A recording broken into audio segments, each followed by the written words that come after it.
Welcome to the second episode of the season. I'm excited for today. I hope you are. Yay. Thank you, Suze. I'm so excited to be here. Episode number 2.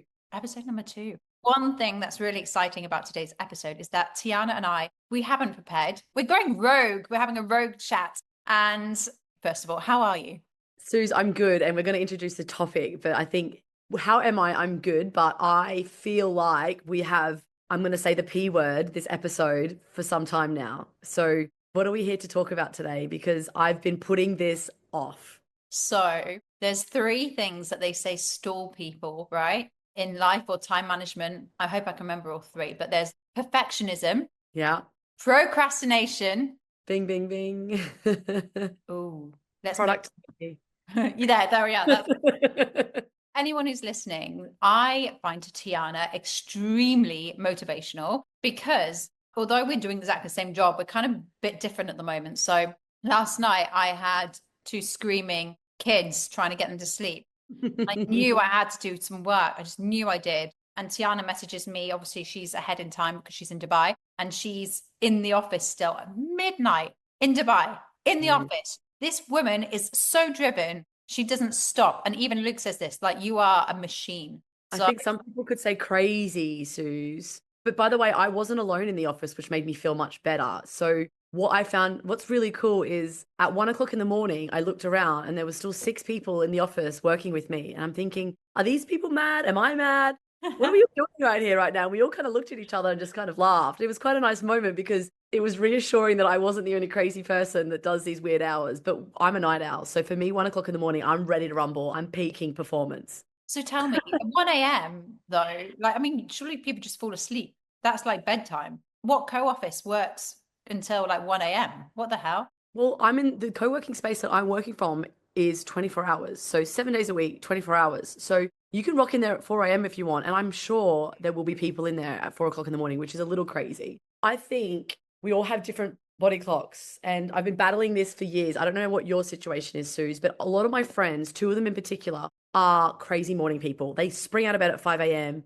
And I always feel crap because I'm like, what's wrong with me? And all of the CEOs and business leaders in the world, they're all up at 5 a.m. There's a 5 a.m. club. And I Have you hate, read that book, by the way? no, because I'm not a 5 a.m. person and it would just get me angry because I'm a 1 a.m. I work from 8 till 10 is like my peak hours at night. Getting up at 5 a.m., I'm dead by 2 o'clock. What time do you wake up? Oh gosh. So I get 6 to 7 hours. So I would love to wake up every day between 8:30. 8:30 is my ultimate wake up time. And that works for me in Dubai because the UK is not awake yet. In the UK, when I was living in London, I wasn't able to do that. It's a struggle because my meetings are in the city at 7:38. So you're up at 6. Oh my gosh. So how many hours is that you get sleep? 6 to 7 is good. 8's a bonus. Oh, I was told 8. You have to get 8. 8's the optimal. But if I 7, get, what do 7. you do?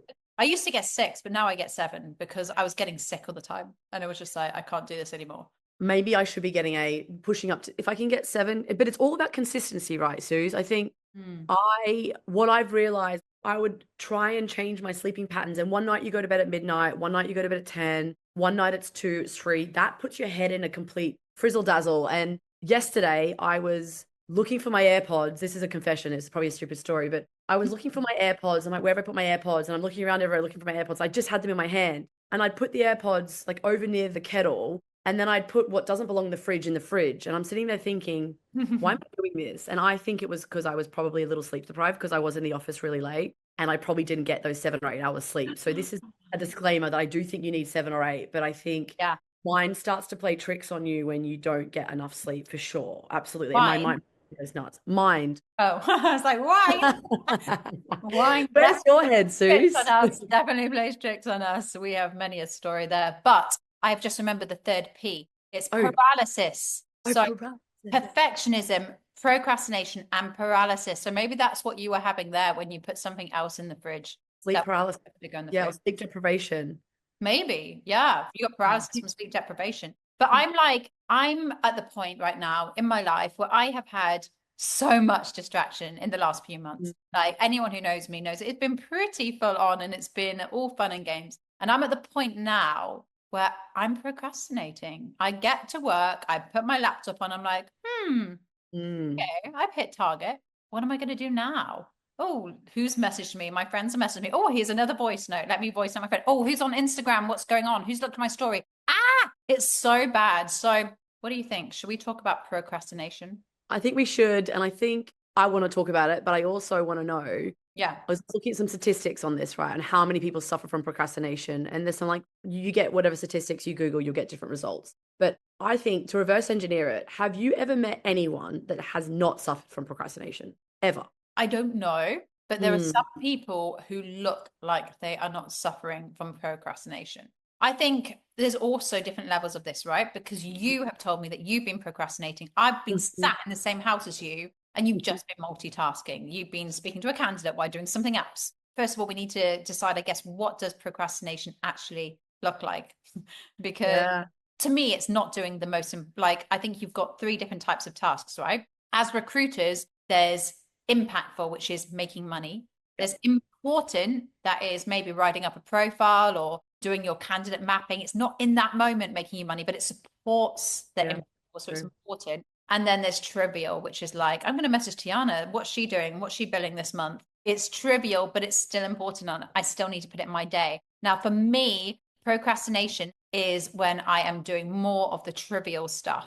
I learned all this from sales gravy training. I can't take it myself, but that for me, trivial time, even though it's something I quite like to do and enjoy doing, it's mentally lazy and it's not going to make me money. And that's so interesting because I was wondering, so why do you think we do that? Because there's a reason we default back to the trivial task or go back to the things that aren't necessarily what we should be doing. Because let's be honest, procrastination is avoiding what we're supposed to be doing because of what reason? Yeah. Like, why are we avoiding it? And I think it's so interesting to delve into why do we avoid doing what we should and why do we get distracted and why do we actually focus on doing things that don't matter? And is there such thing as multitasking? I don't know. Is there? So they say multitasking is like a losing battle. Like, on every CV or every resume, if you're American, Mhm.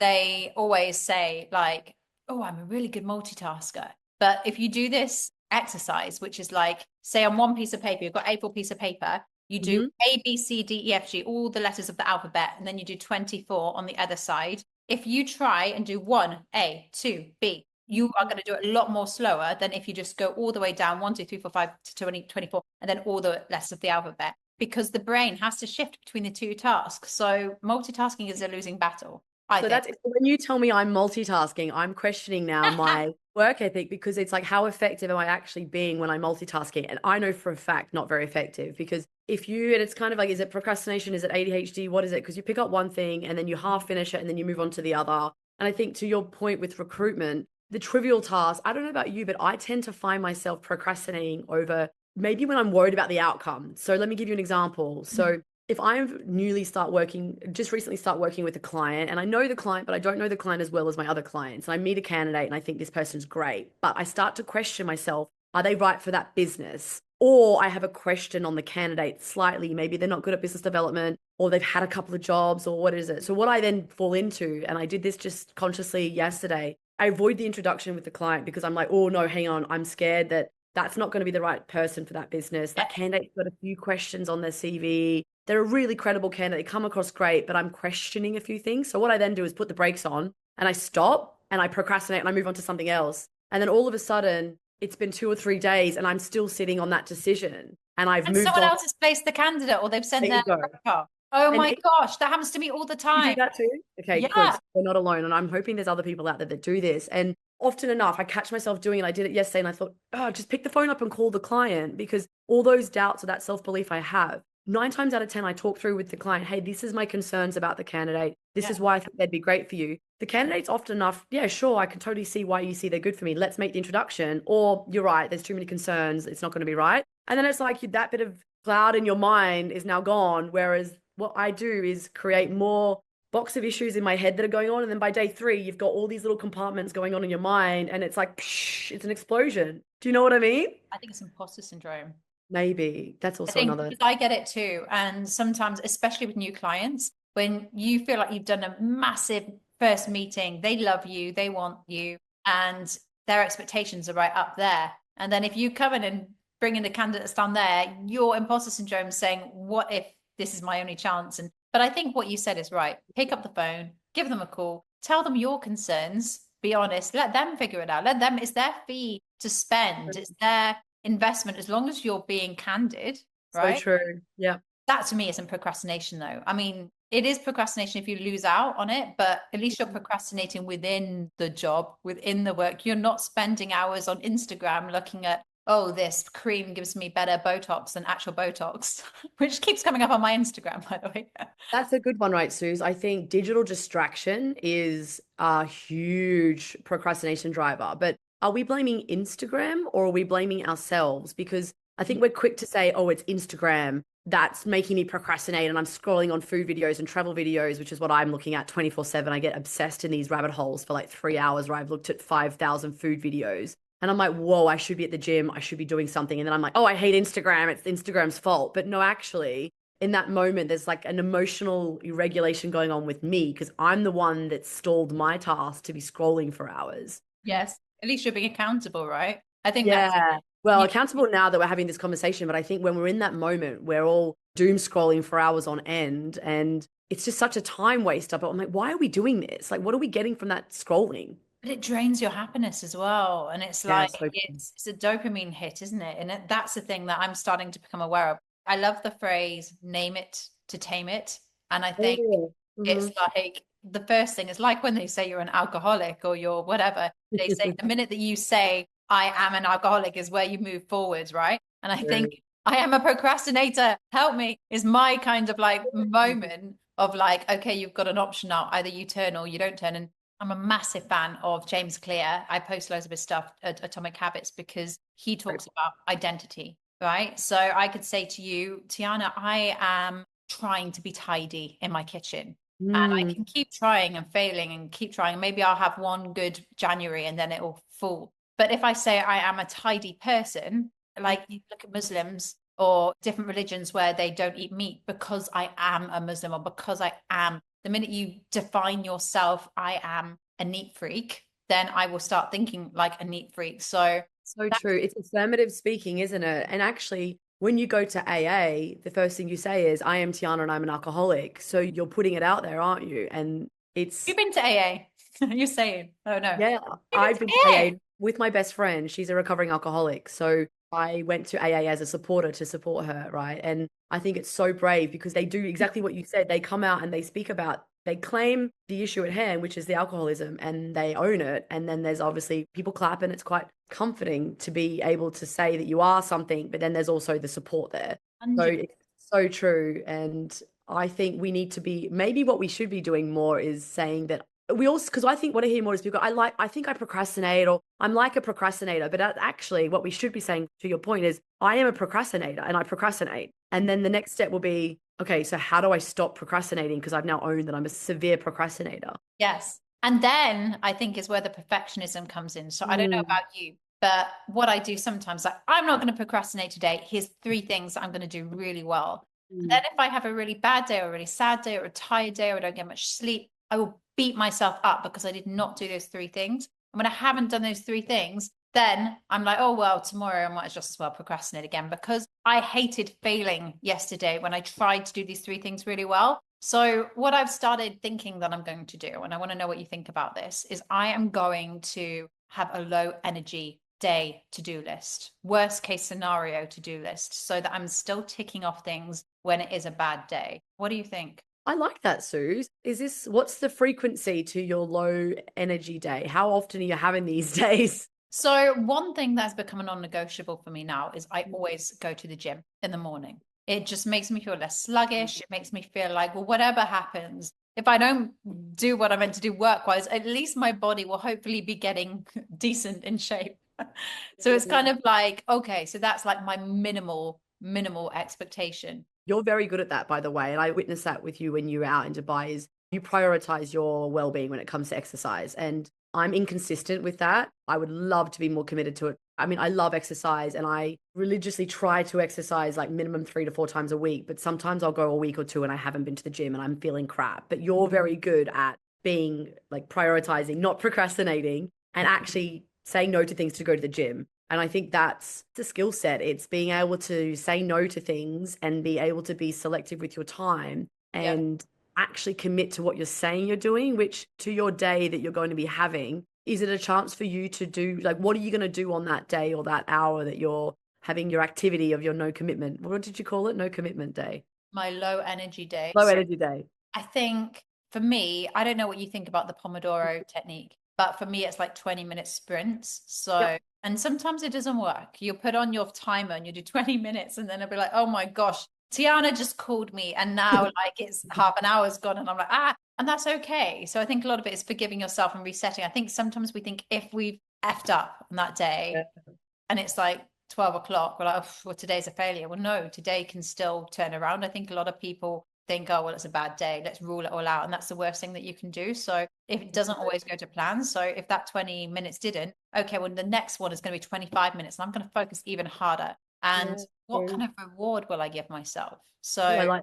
I need to get better at rewards, actually. Yeah, I think so. I think we all do because we're all critical on ourselves. But it's like when you have had a really good day, like give yourself credit where it's due and not constantly grind at yourself and punish yourself. And but I like that idea of I do like working in blocks and sprints because I think it helps break up kind of your brain and avoids mistakes and it makes you feel like you're achieving something. But I would even go a step further, to be honest. You said 3 things you want to achieve. Honestly, I think if you can set yourself one non-negotiable, and I used to do this a lot with Andrew, who I worked with. He was really good at this, by the way. He would just say, like, what is your one negotiable this week? It doesn't matter if everything else goes up into flames and the whole week turns to absolute rubbish. What is one thing that you'll be actually really happy about achieving? What could that And be? What could a non-negotiable look like?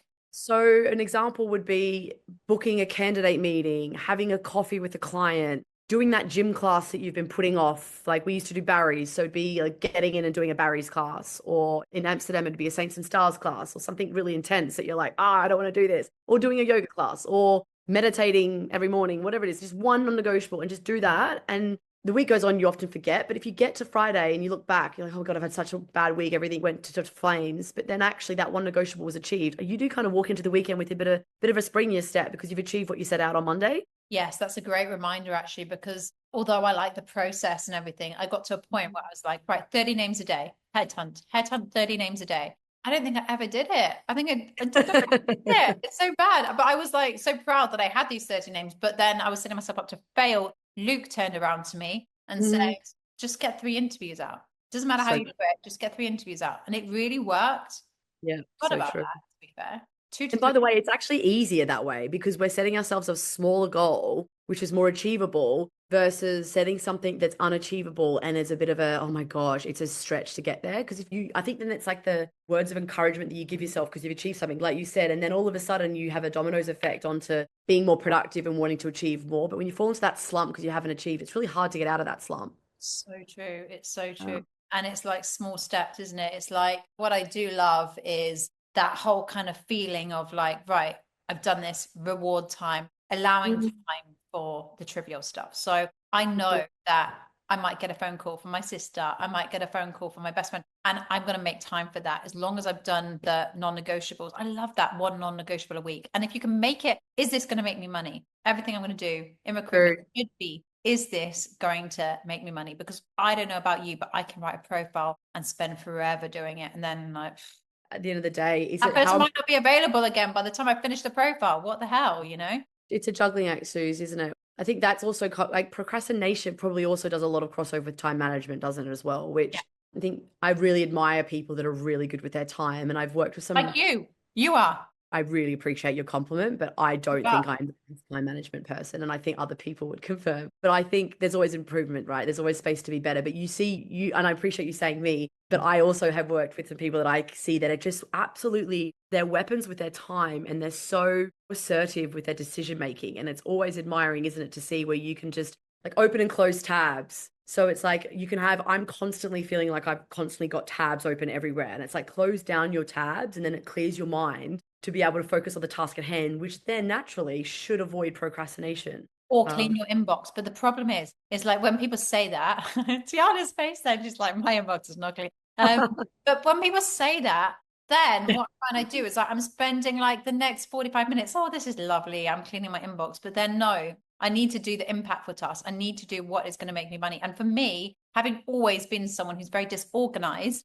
and potentially having lost jobs because I'm so disorganized. I remember my first ever role, they said, Susanna, if you don't clean up your desk, you're not going to have a job here anymore. But I've been in roles where I have always had a messy desk, but I've always done my sales calls. I've always done my BD. I've always done my outreach. And you know what? Like the right companies have noticed because I've made them money and I've progressed. So it doesn't matter. So we can convince ourselves that these trivial or important tasks will still be important. But if you're making money, at the end of the day, there'll always be time for those tasks, right? So true. But do you think, to your point of having a messy desk, and do you think there's a correlation between having a clean house and a clean desk and a clean workspace to being productive and to eliminate procrastination? There's loads of research on this, and I think your environment does matter, but I also think it depends on you as a person because some people can happily live in a mess, right? I don't like cleaning and tidying either, so that's even more complex.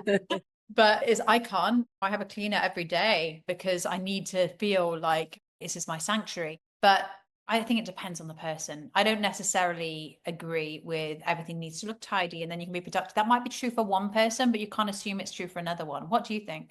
I'm glad you said that because so my ex was a proper perfectionist in terms of like he's minimalist and very much perfectionist. So I would leave my shoes. I used to leave my shoes out a lot in the lounge room, maybe like several pairs, not just one. But it would be like panic mode, like move the shoes, and he'd be constantly picking up after me, right? Because he just couldn't deal with it. And I was like, this is how I am, and I can actually function with a little bit of chaos because I'm quite chaotic at times. And I actually I like love that about you, by the way. Don't ever change. oh, Suze. But I like having things around me. So when I go back to my mum's house, like my mum's a hoarder and she has so many little trinkets and ornaments and stuff like our teeth from when we were a child and all those little things. And What all, teeth? yeah, she still has our hair and What the our baby. hell? That's scary. It's a bit scary, isn't it? Because she hoards onto things. And I've inherited a lot of that from Teeth. her. Your teeth. What the hell? My baby Get teeth. my toenails next. You're going to collect your teeth. Oh, no. That would be weird. I'm sure there's some people that might do that in the world. That's gross. But do you not keep your kids' teeth when the tooth fairy comes? Do you know what? It's really bad, actually. The first tooth my daughter had out, so bad, I lost it. I can't remember what happened. I think I put it in tissue and someone threw the tissue away. And she was Oh. like, when's the tooth fairy coming? I'm like, yeah, bad mum moment. But yeah, it's, no, I know what you mean. It's like some people, they do hold on to things a lot, don't they? I actually think you are a person of variety. Like if you just look at your life, you've moved around, you've been to different places, and you probably, it suits you well to be doing lots of different things at once. So it might feel like, oh, I'm all over the place. I've got this here, I've got this, but it works for you.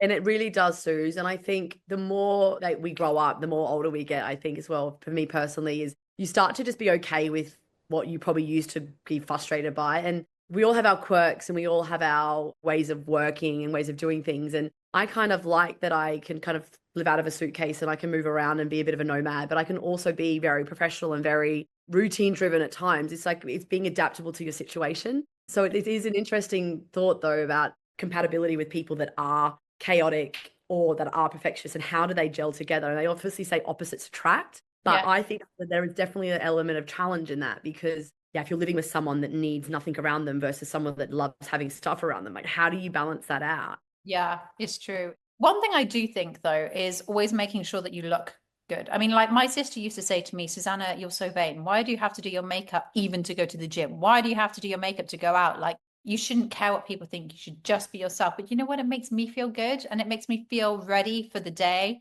when I do my hair or I dress in the best possible. Even it's too much information, but I always wear nice underwear because even if no one's seeing it at the moment. Oh my gosh, too much information. You feel it, Suze, and that's important. And I don't like it when people say that. It's like if you feel good wearing it and it makes you feel good, wear it. Yeah. Because it's like dressing up for interviews. You know, you hear the horror stories of people turning up with like a scraggly t-shirt and dirty trainers. And I'm thinking, would you like, is that really how you want to demonstrate who you are as a person? Because surely you mustn't feel great about yourself turning up as a first impression looking scraggly, you know, and people go, what should I wear to an interview? And I always say, smart casual, look good, but look and feel and wear what you feel comfortable wearing. Because if you don't feel comfortable, you're not going to put your best foot forward. But I guess we need to define what that looks like because sometimes people turn up. What's been your horror stories of what people have turned up wearing? Have you had any horror? There's been all sorts, hasn't there? Like jeans or like ripped jeans or like if you are going to do that, always tell your interview beforehand, right? Or at least tell them why. But I'm a believer. I remember one girl said to me when I was growing up, you can never be too smart. you don't often, I mean, unless it's like the gym and someone's wearing like a ball gown, you don't often look at people and think, oh, they're a bit dressed up, do you? Unless they're dressed like a slut or something like that. You I know, don't know. Some of the girls I've been seeing recently in Dubai, I might be questioning that. I'm thinking that is really dressed up. I mean, there's a lot. I agree with you, but there's a fine line, right? I think sometimes if you're in like stiletto heels, tight, skimpy dress, lots of makeup and like work done here, and you rock into an interview, you need to keep it classy. It depends on the setting though, right? If you're going to a nightclub, which is probably the girls I'm describing right now, as the girls that I see at the nightclub, like I know dressed up. exactly what you mean. Know what I mean? I'm not going to mention places, but yeah, I agree. I also do like, I'm like comfortable in my active wear as well, though, being sitting around in like lounge clothes, but there's a time and place to be wearing that. I wouldn't be wearing that to an interview and I wouldn't be wearing that to go meet a friend, you know? Yeah. Um, Substantial. I'm Um, with you. If you come around to my house and have a glass of wine, I would love to wear my baggy jeans, you know, I yeah. so comfy in them. So You'll look great in your baggy jeans, though. I don't know, you know, I've had quite a lot of insults in my baggy jeans, but you know what? Sometimes if you just feel good, then that's the most important thing. And I think feeling good is important. But one thing, the reason I brought this up is because I'm starting to wonder whether that might be one of the reasons I am procrastinating. You get used to wearing gym leggings and it's really comfy and nice. And I've kind of got to that point now where I'm like, I'm actually wearing gym leggings to work in the co-space. And maybe that could have, maybe that's why I'm procrastinating. Maybe I need to dress up a bit You need more. to dress up more. I think you're Yeah. to your point, you should be getting dressed up and feeling good because when you're in your heels and you're rocking it, then you're confident. It's funny you mentioned that. There's this whole trend in Australia where girls are wearing active wear to cafes to have brunch and avocado and toast. So it's like trendy to wear active wear and no one even goes to the gym. So I think active wear did become, I don't know if it still is anymore, actually. I'm going to check when I'm back in December, but I'm sure it would be. But you see everywhere, everyone's all in their comfortable activewear at somewhat a kind of nice cafe. Yeah, since when did active wear get cool? So like even like at the gym now, like I'm thinking maybe now I'm a single person, maybe I need to be wearing sexy gym wear, you know? Maybe this is like the new thing. The trendy active scene, I know. But I've got one question for you because I need you to help me. I'm going to tell you to coach me on this for 5 minutes. I am procrastinating at the moment because I have hit my target and I've got a lot of distraction. What is a quick fix for me, Tiarna, so that I can rock up to work tomorrow and kick ass? Good question, Suze. And I guess good state of mind that you're in. And it's common. I would say to you, what are you hoping to achieve over the next month? And what is important to you going into your day tomorrow? Great question. What is important to me? I would say to set up 2 interviews. So what day are we on today? We're on Tuesday. 3 days. Set up 2 interviews. That's important to me. But that would make me feel good. It make my clients feel Susanna's back, and it would make me feel like I was talking to some good candidates. And if you are to set up 2 interviews tomorrow, what is that going to do for you? How's it going to make you feel? Ooh, another good question. It'll make me feel like I am back, that Back. I am bouncing back, and that'll make me feel good. And why is it important for you to bounce back? It's important for me to bounce back so I feel more like myself again and not like I'm in some kind of limbo in life, having just made this big move.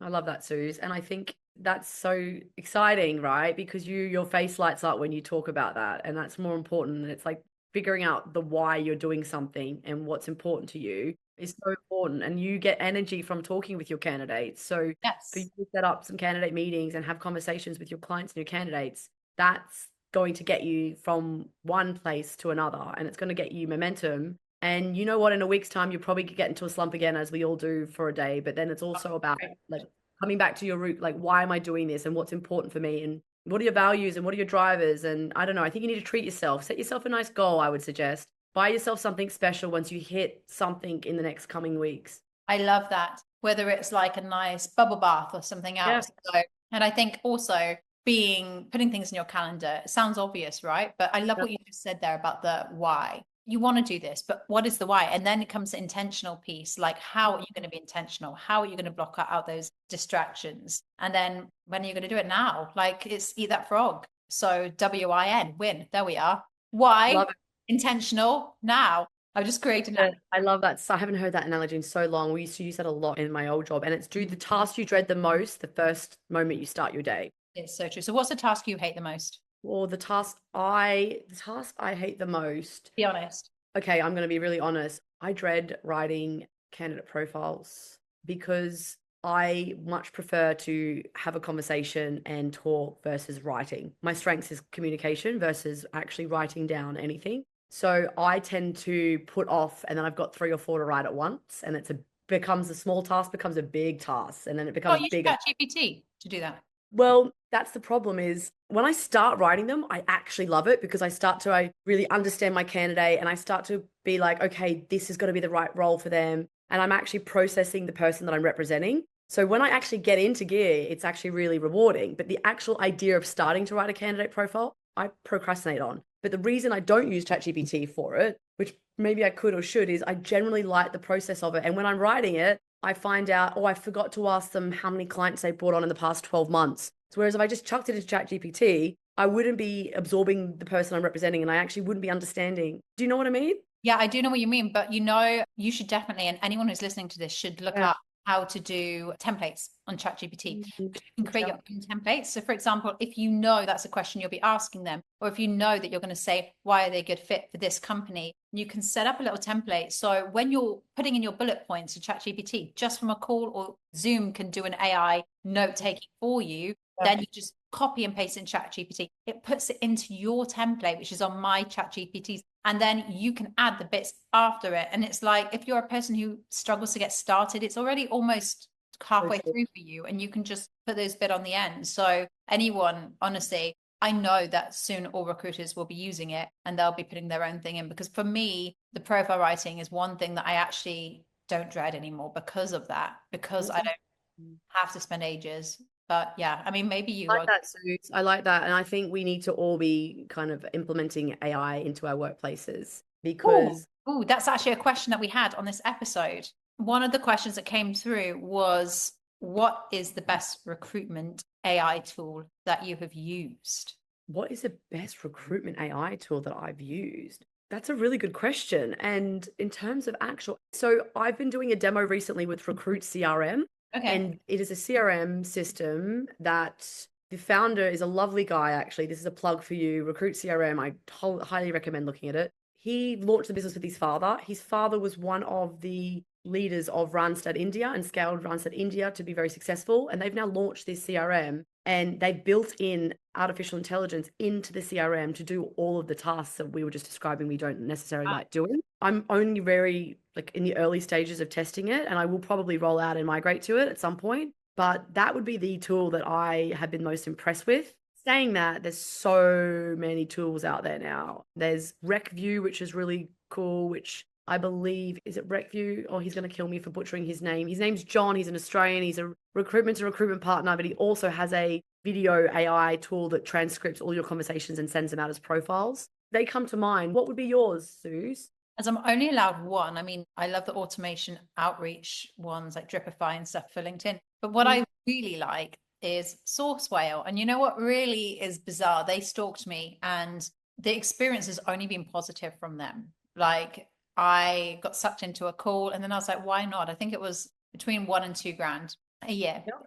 And it sequences all my outreach. It finds email addresses, it finds phone numbers, it follows up with emails when I've outreached to someone. So I'm a big believer. Lots of people think, oh, you just contact candidates, but you have to put them into a sequence. And Sourcewell does that for me with the email sequences and the reminders. It acts as a CRM or alongside a CRM. So I'm a massive advocate for them. I was pleasantly surprised. I thought it would just be a bit of a risk, but it's something now that I Did can't. you actually see yourself making money off the back of those interactions, Yes, Suze? it's paid for itself, more than paid for itself. So I'm a huge advocate for that. So, but there are so many more things that we could talk about on that. But Tiarna, tell me one thing to wrap up this episode, one thing that you have learned that's made you a better recruiter in the last month. So in the last month, given I'm operating solo now, right? So you're kind of coaching yourself through things at times. Whilst I've got Luke sitting next to me, which has been really helpful. And I'm probably going to loop him on this because what I've learned, and I would have to say it's probably from Luke, is really getting consultative and having really good conversations with my clients, but also my candidates. And what I used to focus a lot on, I think, was activity, and to your point, headhunt. What I'm actually doing now is trying to reverse engineer it a little bit and not focus so much on my activity and actually focus on having better conversations with the right people at the right level. So I purely will be and operate now and currently, but I'm in a bit of a transition period at the moment at the senior end, operating with recruiters with 9, 10 years plus experience. So I am really getting under the skin of those kind of senior experienced recruiters and actually having to say no to consultants that have got 1 to 3 years who I would love to help, but that's not my specialism and that's not what I'm paid by my clients to work for. I'm paid by my clients to work on headhunting them the best senior recruiters in their space. And I think by focusing on the conversations and deeper conversations with my clients. For example, I pushed back on a client the other day and said, before we move forward with this search, I'm going to need a one-pager document on your business. What is your vision? What is your mission? How many people in your team? Where are you planning to take the business? And the reason I've asked them for that is I want to go to market and represent them the best way I possibly can. And if they're not invested in putting together something so simple, use AI to do so, I'm not sure it's a client that I want to put my candidates into. So the little tips like that, and generally a lot of those I've seen from Luke recently, is just building those relationships and being really selective with who you work for and work with has been a huge opening and a learning curve for me over the past 4 weeks. Yeah, I love that. That's really good. So I haven't actually got one, but I know what I am going to do. Moving So forward when you get out of this slump. So from tomorrow, 2 candidate meetings and what else? it's to be disciplined. And I think it's like if you are working on by yourself, and one thing that is hard, you haven't got a boss who you've got to report to at the end of the day. Report to yourself, have something that you need to fill out, or have a reminder, or even setting a reminder. We talk about this a lot, but setting reminders on your phone saying, have you done this? And that feeling of just tick, I've done it, is just such a good feeling and it's empowering. So I think I'm going to be more disciplined to myself and set myself a reminder to ask me, have you done it? Have you done? And I like what you said about that one non-negotiable. So I'm going to do that. You're going to have one non-negotiable a day. So wish me luck. Wish me luck. And let's hold ourselves accountable and let's check in with each other on that, because I think it's all about consistency and supporting each other. Find a buddy, an accountability partner. Tiarna, will you be my accountability partner? Your accountability partner. I do. It's a wedding ceremony. Official. I love it. Love it. And also maybe just on that, I think it's taking time for yourself as well, right? I think I set a non-negotiable 2 weeks ago to make sure I meditated 3 times a week. And last week I did. This week I haven't done it once. So what's going on there? You were great the week you set your goal, but now week 2, we're at Tuesday, right? So what's going on? So accountability partner, you need to be holding me up on that and say, like, why haven't you meditated and why haven't you done that? You've got to do it long enough to get into a routine, isn't it? It's like the gym. So it's like brushing your teeth. No one tells you, oh, I brushed my teeth last week really well. And then this week, oh, I forgot. It has to become a habit. And that's, again, more atomic habits. But thank you so much for being my partner on this episode again. And this whole season, I have loved this chat. Any closing remarks for you, Tiarna? Thank you, Suze. I think we procrastinated this episode long enough, which we're going to both probably try not to do again. I really enjoyed talking with you today, and I look forward to what is going to be coming up next. You too. Thanks for listening.